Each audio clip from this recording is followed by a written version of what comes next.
কাদের নিয়ে সংসার করবেন? অবুঝ, সব অবুঝ, সব প্রচুর বিলাসিতা। এরা পশুর সমান।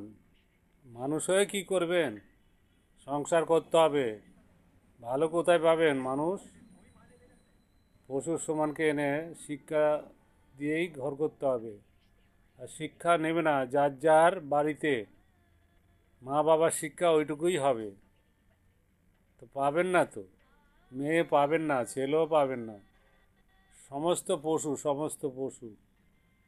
এই পশুদের নিয়ে সব পশু রাজ্য হয়ে যাবে, ছিনিমিনি খেলবে, ইজ্জতের কোনো দাম থাকবে না।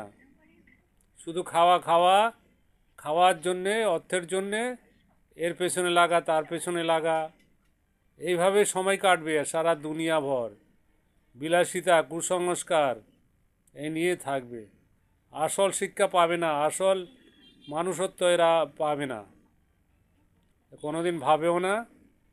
যেমন মানুষ তেমন লোকের সাথে মেশে, তেমন তার মনোভাব, তেমন তার কর্ম, তেমন তার কথা। এইভাবে বংশ বিস্তার হতেই চলেছে। আর তোলাবাজ, গুন্ডাবাজ প্রচুর বিস্তার হচ্ছে।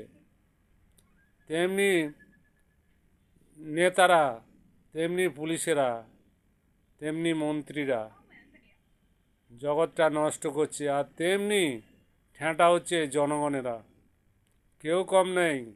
মানুষ যে প্রকৃত আছে তারা তাড়াতাড়ি এই দুনিয়া ছেড়ে দিতেই হবে। ওদের জন্য রেখে তাড়াতাড়ি কেটে পড়তে হবে, সরে যেতে হবে। কোনো উপায় নেই ছাড়া, মরা ছাড়া।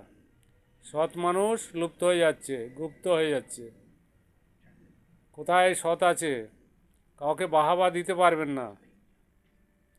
যদি বলেন যে বাহ, উনি খুব ভালো লোক, বাহ বাহ, কিন্তু না, সে দেখুন গিয়ে আরও বিশাল অসৎ, বেঁচে আছে বলে। মরে গেলেই মনে করবেন সে ভালো কাজ করেছে, ভালো হয়েছে। বেঁচে থাকতে হলে বিশাল আকারে অসৎ হতে হবে। আর যে যতদিন বেঁচে থাকবে ততদিন অসতের থেকে অসৎ, ভয়ঙ্কর অসৎ হচ্ছে, তবে বাঁচতে পারবে।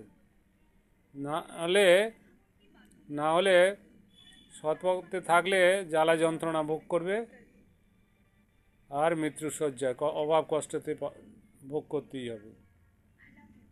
অসৎদের এখন জয় জয়। অসৎ রাজ্য এখন। যেখানে যাবেন চোর ছাড়া, চিটিংবাজ ছাড়া, বিশ্বাসঘাতক ছাড়া কোথাও পাবেন না, কোনো মানুষকেই পাবেন না।